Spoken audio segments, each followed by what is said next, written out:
Hey teachers, it's Tim here. Just wanted to let you know that on November 6th, I'm running one of my most popular online workshops. It's called the 6 Cores of Music Teaching and Studio Business Success. This practical workout, complete with a 2-page handout, involves a critical visioning exercise, finding out where you sit on the integrated music teaching matrix, and of course, unpacking where you rank on the 6 cores. Even if you've participated before, you can use this time to reset your vision and find out where you've improved on the 6 core rankings and therefore where to focus your energy for maximum impact in the next 6 months. And if you've heard about our top-level 12-week studio transformation program that we open the doors to twice a year in January and July, then attending this workshop is the first step in getting a place in the next cohort. And because it's so popular, I'll be running the workshop at 2 time zones to suit everybody around the world. Head to topmusic.co/workshop to secure your free place. Can't wait to see you then. Hey there, I'm Rachel Ehring, and you're listening to the Top Music Piano Podcast. Get inspired as we discuss creative resources, trends in piano pedagogy, ways to grow your income and streamline your studio, and new ways to engage your students each week. If you are a teacher who wants to go beyond the method books to create an innovative studio that fosters lifelong music makers, you've come to the right place. Hello, friends, and welcome to the Top Music Piano Podcast. I am so glad you're joining me today. We are currently doing a series on creativity and teaching, and my guest today is the daughter of someone who really was a pioneer in creating digital resources for piano teachers. I'm speaking today with Liz Boyd, who you might not be familiar with that name, but she is the daughter of Susan Paradis, whose name I know many of you will recognize. Here's a little bit about Liz. Liz Boyd runs Susan Paradis Piano Teaching Resource, an online blog and shop serving piano teachers around the world. She inherited this legacy from her mother, Susan Paradis, and creates whimsical, colorful teaching materials that make piano engaging for children. Music and art shaped Liz's early life through her mother's guidance. Susan encouraged Liz to follow her passions and pursue a career in visual arts. After earning her MFA in Arts and Technology, Liz worked as a 3D modeling artist in the animation, film, and video game industry before spending 15 years as a professor at the University of Texas in Dallas. Following Susan's passing, Liz took over her mother's website. Through Susan Paradis Piano Teaching Resources, Liz unites her 3 passions: music, art, and education. One of the many joys of this new career path has been meeting her mother's fans and followers, some of whom have been coming to the website since it started in 2006. Additionally, Liz is a wife and mother of 2 young boys. They live in North Texas with their sweet old shaggy dog named Scruffy. Here's my interview with Liz Boyd. Hi, Liz. Welcome to the show. I'm so excited to meet you. Thank you for being here. Would you mind introducing yourself and tell us a little bit about what you do? Yes, certainly. I am so happy to be part of this. My name is Liz Boyd. I run Susan Paradis Piano Teaching Resources. It is a blog and an online store providing resources and ideas for making piano lessons fun. It offers bright and colorful teaching materials. And I am newly running this website after the passing of my mother, Susan Paradis. It was her mission to provide educational resources for piano teachers, designed and prepared. Well, let's just say this. She wrote this down, so I'm going to just quote her. She said she wanted appropriate supplemental activities that explain concepts in a child-centered way. So those are her words. And she wanted things that were appealing to students and easy to understand. The shop provides printable games, worksheets, flashcards, original compositions that she wrote, and even some business resources, all designed to help teachers plan their lessons and their curriculums. I love it. So many of our listeners are going to be familiar with your mom, Susan Paradis. But for those who might not know who she was and her legacy, can you tell us a little bit about her and her life and legacy in the piano teaching world? Yeah, definitely. So from the very beginning, she started learning piano as a child, and she was obsessed with it. And she went on to study music in college and received her master's in music education. And she credits that program with helping her learn how to reach young children, and to really, that helped her learn how to design curriculums for children. After that, she taught elementary music classes. Like, so she was like the music teacher for at private schools and public schools until around 1986, which was when I was born. She switched over and opened her own private studio out of her house, teaching piano. She was very active in the local music teacher association, and she held a lot of positions in that. And in 2006, she began writing her blog at susanparadis.com. And on the blog, she just offered ideas on how to engage piano students and keep things fun during lessons.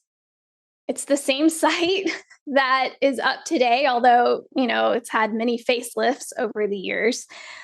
And she also, in order to do that site and to create these materials, she taught herself Photoshop, and she started building them all herself. And that was really cool because I think since she started her blog so long ago, it really allowed her to expand her reach to piano teachers to like all over the world, and create all these meaningful relationships, and also gave her studio some recognition. And she was asked to start giving talks and come to conventions and share her ideas, which was just so fun because at this point she had been teaching piano for so many years and kind of had this like second wind on her career. And then that led to, in 2021, she received the Texas Music Teacher Association Teacher of the Year Award, which she was very proud of.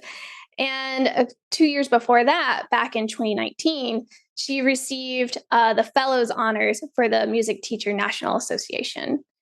And what's kind of interesting about that is the week she flew down there to receive that was the same week she found out she had stage 4 cancer. And so that kind of put a little damper on that trip, but it was still just this. We had a lot of talks about it. And it was like, it's so wonderful that you are reaching these really cool milestones in your life.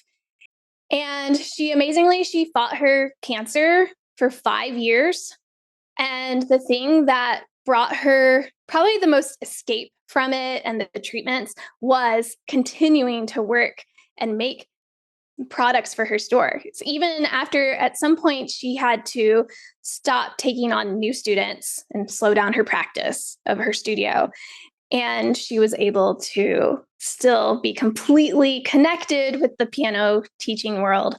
And her music education career lasted 50 years. Wow. Yeah. It's incredible. She really was a pioneer in this space. Like, I'm sure back in the early 2000s, there were probably tons of piano teachers in their living rooms, like cutting out games and whatever for their students. But she was one of the very first, I think, to really put it online and create resources that other teachers could also use. Like sharing the ideas that she had come up with, and also sharing ideas she had learned from other teachers as well. Just it started off as a blog. No, she really didn't open the store portion until many years later. So she just did it because she loved it. Is that why she started the blog? I was going to ask you, do you know why she wanted to start the blog? I'm sure it had a lot to do with the fact that she was also an empty nester at that time. Like at that point, I had moved on to college. The timing lines up right there that it was like, oh, now I have all this free time. Well, she had quite a big studio during that time. But yeah, it was around that time. I think she just needed a creative outlet. I come from a family of makers. We love all sorts of subjects. We love creating things. And I think she just needed an outlet. Yeah. So let's talk a little bit, since you brought that up, let's talk a little bit about what you were doing before you took over this business, because you were in a completely different career, right? Totally different, but also kind of similar. So I grew up learning the piano from my mom, and but I also developed, we love things all like humanities related. So I also loved singing and dance and art.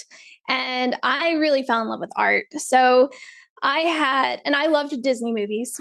And so I was like, I'm going to grow up and I'm going to like make movies in Hollywood, and that is the path I did. I learned digital arts and kind of focused on 3D modeling, which is a digital sculpting, which is how they make the characters and the props and the environments for movies like Pixar movies and Disney movies like that.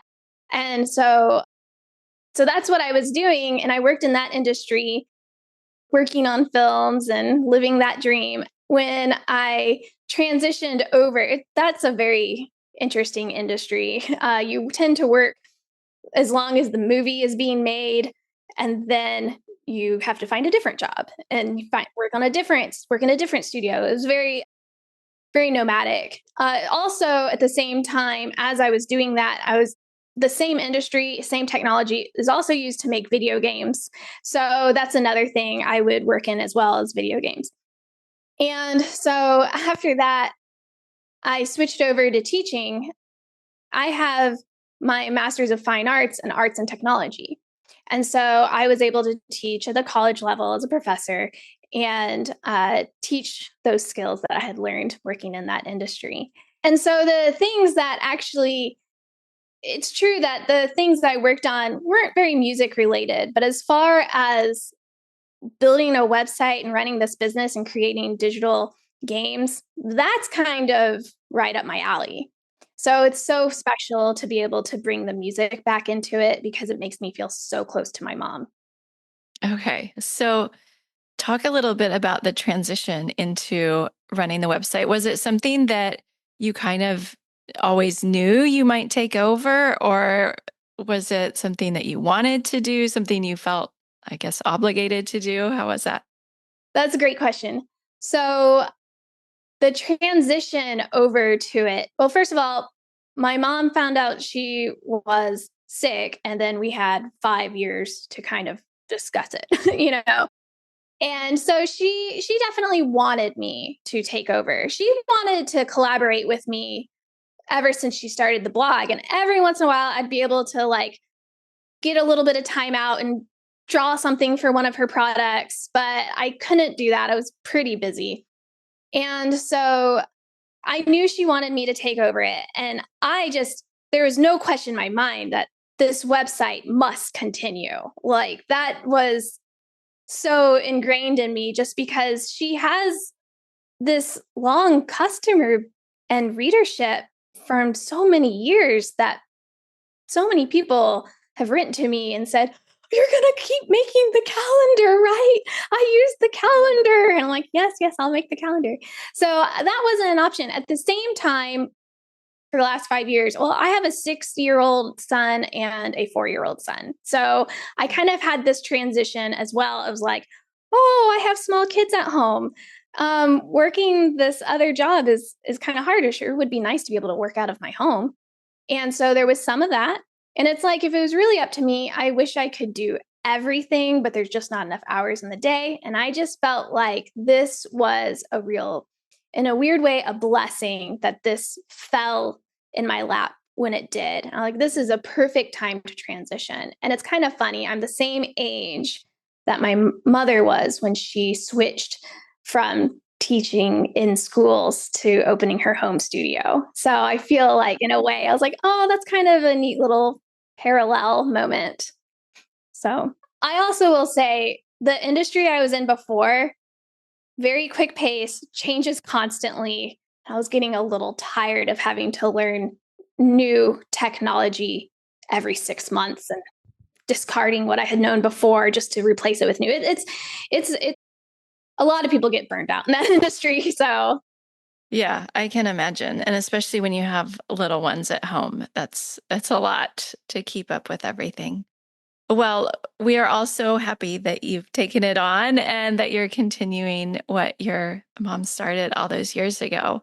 Can you tell us, just, I don't know, for old time's sake, what was it like to have Susan Parody as your mom? And I think she was your piano teacher as well, right? Right. Well, first of all, my mom, gentle, kind, you know, like, I was so lucky to have her as my mother, and she is my mom role model, so I try to channel her with my own kids. So that's wonderful, and that's how she also treated her piano students, just infinite patience, and she was funny, and she loved to be goofy, and she was just it was one of those things where I felt like even as a like a lot of teenagers start pulling away from their parents. I was like, not me, my mom's my friend, and so we just had that kind of relationship. And it's funny when it comes to her, she had a little trick about teaching me piano. She actually didn't teach me piano when I was younger. And when around fourth grade or so, that's when she started teaching me piano. I have two older siblings. She tried that with them.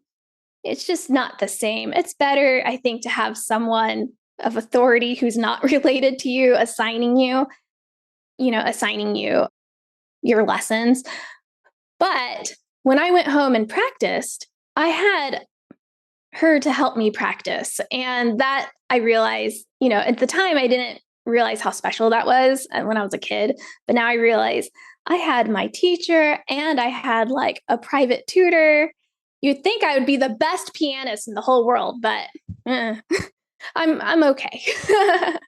Yeah, I wanted to ask you about that because I had my son in my piano class last year and it was chaos. I mean, he did learn some stuff, but I knew that this wasn't going to work in the long term. So he's taking piano from another woman now, which is much better. That's the way it needs to be. But I still struggle a little with how much to step in at home. Like, how much should I just leave him alone? And how much does he need me there helping or want me there helping? Exactly. I think that I'm still kind of I don't want to step on his teacher's toes either. Like she has a plan, she has a method. My mom actually picked her out for me because originally my mom was going to teach the kids piano because that was enough distance that was going to work, but that didn't pan out. So she was like, I have someone that, I know she even uses some of my materials. So, and that was really special. I went to the first piano recital and they were playing a lot of my mom's original compositions. So it was just very special. But it's kind of fun for me. I'm sitting here all day printing out and testing piano materials and games that I don't necessarily sit down and help my son practice, but I do say, hey, you want to try this worksheet out? I drew zombies on it. Oh, okay. So, like he really loves that kind of thing. Yeah, they will my son is the same way. Like he'll test stuff out or I'll be like, I'm teaching this other kid. Do you think he would like this or could you try this out for this other student I'm teaching? And then he gets real excited that he can like help out. Yes. Yes. Yeah. Yeah. I Exactly. love that. So are both of your boys doing piano already or just the older one? Just the older one, he's 6. My other one is 4. I think I'm going to wait till next year. My mom tended to start people at 5. I know my 4-year-old, he's still learning his letters. So I know that, he could take preschool music lessons and that would be great. But I think honestly, he's surrounded by a lot of music here. He's getting a lot of secondhand exposure. So yeah, so I'm not so worried about that. So we'll see. I don't have any expectations for my students to grow up and become concert pianists. And that was one of my mom's philosophies as well with her own students. I just want them to grow up and love music and believe it's important to know. So that's how my mom was with me too. Yeah. And I guess it worked out for you, huh? You found your own path, but you're also still using all those things that she taught you as a kid. Top Music Pro enables you to be a pro in your own studio because you don't have to reinvent the wheel and you don't have to make up all the answers yourself. You have support. I think of Top Music as the pot of gold at the end of a rainbow. This site is the whole pot of gold, and there's gold pieces in there that I didn't even know existed. I am actually teaching a full studio. They're coming online from miles away. So I am certainly thriving. So what Tim has done is build a global community of piano teachers who are interested, who are engaged. And when you become part of this community, you feel empowered. My life is different now because I'm not just in an isolated little studio. I have learnt that there are other people out there going through very similar learning curves and sharing these ideas. I've really gained a lot of skill sets where my teaching is far more creative, far more innovative. I have resources so that I can add to it things that I didn't know. My life and my business are different now because I have the three things that I really wanted: less stress, more money, and more time. It's going to be fun. Like, I got excited about being a piano teacher. It's revolutionized everything that I do. I think I've become a more thoughtful teacher, a more organized teacher. The quality of my teaching has deepened. I feel like I can do this. I feel a sense of hope. I love the creativity it fosters and the openness to thinking outside the box, and it's energizing. Joining Top Music really solidified that. Like, no, this is your career and you can make a career out of this. That has really helped me be proud of what I do. It's made such a tremendous impact on the way I think about teaching. It keeps your mind open when you have so many ideas. My best win from being on Top Music Pro is just having a lot more peace of mind as a teacher and as a business owner. It just gives me that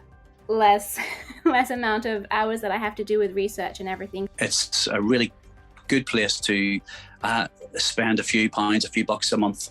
What you get from it far outweighs what you have to pay into it. My biggest win with Top Music Pro was increased student retention and increased income. I have a lot more confidence in how I'm teaching, and I have the resources that I need when I do have questions.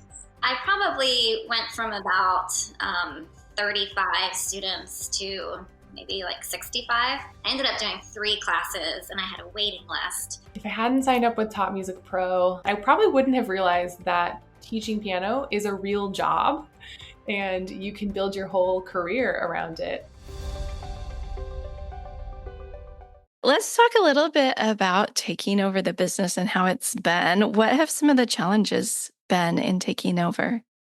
Okay, well, I think like the first and the hardest thing is just to remind myself over and over again, I am not Susan Paradis. I do not have 50 years of music teaching experience, and I never will. And so giving myself a pep talk on that every once in a while, I was like, but I do bring these qualities to this, and, and I'm motivated and excited, and I do have music education. So that imposter syndrome, that it's like, wow, my website is called susanparadis.com. I'm Liz Boyd. So there's some of that going on. I don't, and I'm like, should I rebrand? I'm like, no, I'm not going to. People know Susan, and a lot of people are still finding out that she's no longer with us. So there's that. My mom, she had help with the website development, mostly between just some contacts here and there. So by the time that I inherited the website, it needed kind of a back end overhaul. So that was the first thing I did. And I'm lucky enough to be able to do that stuff myself. So I don't have to rely on outside sources. This is where that technology side of my degree comes in, where I'm like, yeah, I can build the website.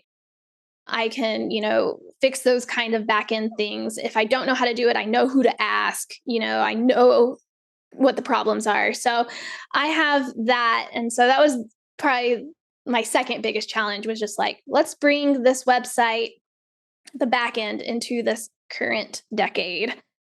And then, I think those were the two biggest challenges that I've been facing. I love making the content. So I was going to ask, are you still creating new games and new resources and everything? It sounds like you are, huh? Take us behind the scenes of what all of that looks like for you now. Okay, so like for example, building a game. Since I mentioned that a lot of my background actually had a lot to do with video game production, which meant I had a lot of education in game theory and production and developing games, whether they be video games or analog games. So I'm able to kind of tap into some of that. So usually the first thing that happens is that I am given, I think of a theme or a subject, and often those are provided to me through readers of the blog or customers from the site. I really wish I had something that taught this. I just can't find anything that, goes over this subject.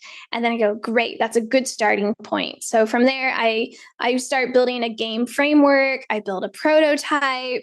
We test it in the family to see, is it fun? My husband and I will kind of nerd out on balancing the game and making sure the win scenario is positive enough that a kid isn't losing every single time, and also something we keep in mind is how long does this game last? If it's a 30-minute lesson, this needs to be a 10-minute game at most. It needs to be something really fast. And then from there, once I've got the framework and everything figured out, then I can sit down and just make the art, which is when I'm like in heaven, just on my clouds, like I'm going to draw silly penguins all week. So like I've just been working on a winter themed set of fun sheets. And I just drew so many penguins. It was just so fun. It's like, this is so enjoyable for me. And then from there, I put on all my other hats. So it's like that was game developer and then digital artist. And now it goes into posting it on the website. The marketing is new for me. That's something I've never really had to do before. So writing a blog, going to the social medias, doing that stuff. It's funny. My mom never really was that active on social media. So I was like, well, that's definitely an area I could try and improve upon. So yeah. And then from there, a lot of customer service emails, oh, I've lost the directions. How do I do this? So yeah, it's really fun. I think wearing all the different hats really keeps it novel and fun. I'm not doing the same thing every day. Every day is a little different. Yeah, totally. So are you actually creating all the artwork yourself? Oh yeah. So I will say this, not everything on the website right now is my artwork. So my mom, she drew some of it herself, and she also would purchase licensed art or whatever so that she could use it on her work. And I would love to have a goal just as an artist to someday go through and just update everything with all my own artwork. That would be a fun personal achievement, but I don't think it's necessary. But moving forwards, everything is my art. That's amazing. Wow, how wonderful. It sounds like all of your skills are just kind of, I don't know, tailor-made for this. Kind of amazing how it all just came together, huh? I really do. It's such a blessing. It just felt like the right time, to be like, well, here I am. Let's do this. Working from home, probably a lot of piano teachers understand this, has a lot of being able to work out of your house is a blessing as well. Yes, as a mom, for sure. I should probably know this, but does the website have any physical products, or is it all digital downloads? It's all digital downloads. I have dreams of making physical products, but with physical products comes fulfillment. And that's a little intimidating considering I don't have to do any of that now. But people beg for it. I'm a piano teacher and I just do not have time to, craft together this game. And I 100% understand that. I think some of my short-term answer to that is I'm going to try to hit up the music convention routes. And at those events, I plan to create small batches of physical products and pass them out, both as like marketing and also, just I think it'd be really fun. And as I mentioned, my family is a bit of makers. We like to make things ourselves. So like laser cutters, 3D printers, I do all of that. So, it's like, oh, I can make it all myself. So that would be kind of fun. Yeah. So stay tuned. We'll see what. Stay tuned. We'll see. We'll see. Exactly. Do you have any advice for teachers who feel overwhelmed by all the resources available? I mean, I guess go to susanparadis.com is the first piece of advice. But beyond that, what advice do you have for teachers who are overwhelmed? Even the website itself has so much content on it. It has so much content because it's just, that's the thing about digital content, is that it doesn't sell out. So it just stays there. My advice on that, I think, is that when you find things, the real trick on that is staying organized at home. Finding a system that allows you to say, oh, okay, I have, I just printed out, and it doesn't matter like where you get it from, but like a game that's going to teach, how to construct a major scale, and just have a filing system where you can just say, oh, here's my major scale topics, or however, maybe you do it seasonal or just by age groups, and I would say probably that would be my advice, is trying to, you can find things quickly, exactly what you want, be very specific about it. But then it's like, once you have it, how do you remember you have it and remember to use it? I think that's how I would probably suggest people to help people with that, is being organized with it. Because otherwise you'll forget you have it. Yes, that's me. I'll be like, oh, I should find a resource for blah, blah, blah. And then, I maybe find one or not. And I'm like, wait, I had this a year ago. I wonder what happened to it. And you might even have like multiple versions of it, because I have a lot of piano teachers telling me, I just had one say, I have some, learn how to draw a quarter note resources, but students just need to do it over and over and over again. So I can't just keep reusing that same worksheet. It's like, it needs to be slightly different, but also still the same, so that each lesson can feel novel and new, but still practice the same concepts over and over again. Yeah. So having your whole arsenal of tools that you can pull out, right? So I want to talk briefly about the holidays, which are right around the corner. I know teachers are already looking for holiday resources. Do you have anything fun that you could point them to from the website? Oh, definitely. Well, I just mentioned very soon, right after this, this Halloween season is over, I'm going to be posting up a new set of fun sheets that's going to be Penguin South Pole themed. So that will be fun. But that is just one of many sets of fun sheets and games and Christmas bingo games, which are really good for like group lessons and all that. And I can say, I can see piano teachers started buying their Christmas materials in September. That was when I made the first Christmas sale. I was like, all right, we're here, it's happening. So yeah, I think the seasonal items on the website are the most popular items, because I think if a teacher is thinking to themselves, okay, what's the next holiday I can get something? What's the next holiday I can get something? That helps the year kind of move along, Plenty of Christmas, all holidays, Hanukkah. We've got all sorts of. See, I'm specifically doing something kind of winter themed to keep it more open, because I know so many piano students have such international studios, where everyone's doing different holidays. So yeah. And we also have one of the most popular things is the Carol of the Bells trio. That's a big one. And so that's always really fun. And is that sheet music? And that was for a trio. And I think she probably, I'm it's 279 products on the website right now, and I'm still familiarizing myself with every single one of them. Sure, yeah. Yeah. And I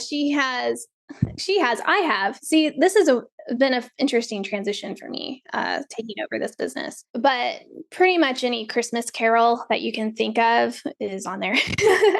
As pre-reading, as on the staff, lots of different levels. That's good to know. I've been seeing in the Facebook teacher groups, people are looking for all different levels of Christmas music. So that's good to know that there's pre-reading and all different levels, right? Yeah, elementary, late elementary, up to, I think the highest level on the website is intermediate. And so we don't really have anything advanced on there. So. Mm-hmm. Well, Liz, is there anything in particular that you're looking forward to in the coming months or maybe the upcoming year? I would say I have so many ideas. I'm just bursting at the seams to make more materials for teachers. So like we mentioned before, it's I'm really excited about possibly introducing some physical items in there. I have some ideas even about getting back to the basics and trying to put myself in the shoes of perhaps a brand new piano teacher just starting their studio and I need something affordable that I don't want to buy multiple copies for every student, so they can come to the website and just download it once, print it as many times as they want for their students. And so I am kind of planning to create a back to basics bundle as well, probably in the new year. So I am looking forward to that as well and just see how it goes. It's very interesting to see. I throw something up there and it's still a learning experience for me of finding out, okay, what sticks? What do people like? Sometimes it's the simplest ideas are the most popular. So that's been really fun to figure out. Well, we are here for it. I know that your mom was so loved by so many piano teachers. And of course, our deepest condolences to you on losing your mom. But we are so excited that you are here, you're taking over, and it sounds like you have so many exciting ideas. And we can't wait to see how you lead the business into the future. Yeah, it's my full-time gig now. This is what I do. So if anyone ever, it feels like there's a hole in their curriculum, reach out to me. That's the sort of stuff I like to know. Yeah. So can you tell people where to find all of the resources, how to reach out to you? And you should probably spell the website just in case people don't know how to spell. So, right. The last name is French. So the S is silent. So it's Susan, Susan, Paradis, Paradis.com. It's like paradise without the E. And I'm also over on Instagram at Susan Paradis, same spelling, paradise without the E. And I'm on Facebook as well as Susan Paradis Piano Teaching Resources. If you go to the website, there's links to all the socials as well. Great. And we'll put them in the show notes as well. Well, Liz, thank you so much for sharing with us today. It was so fun to hear some of the behind the scenes and get a sense of your vision for the future. So I really appreciate you taking time to do this today. Well, and I'm honored to be asked to be part of this. This is really fun. Thank you so much. That's the end of the show for this week. If you haven't downloaded your free copy of the Top Music magazine yet, be sure to head over to topmusic.co/magazine to get the latest issue, which is all about creativity in teaching. I read it this past week and it has so many practical tips about how to incorporate creativity into lessons and even into your marketing. So be sure to check that out. And this week on the Topcast, Tim did an interview with Dr. Edward Gifford, so you will want to be sure to listen to that one as well. Next week on the podcast, I have another interview with a creative piano teacher who's going to be sharing her music history resources with us, along with other fun things that she uses with her students. So be sure to tune in for my talk with Jenny Boster. I'm Rachel Ehring, and you've been listening to the Top Music Piano Podcast. I'll talk with you again soon. How do you keep up to date with all the latest trends and research into music education? How do you connect with other teachers around the world and make sure your teaching stays fresh and relevant for students of all ages and stages both now and into the future? I created our Top Music Pro membership to be the one-stop shop for music teaching resources, training, support and community, and I'd love for you to come and join us inside. With over 40 comprehensive training courses, hundreds of teaching demonstrations and lesson plans, free monthly sheet music, discounts and all the business and pedagogy support you could ever need, Top Music Pro is the community you've been looking for. If you're ready to level up your learning from the podcast and join thousands of other teachers in our global network, head over to topmusicpro.com today.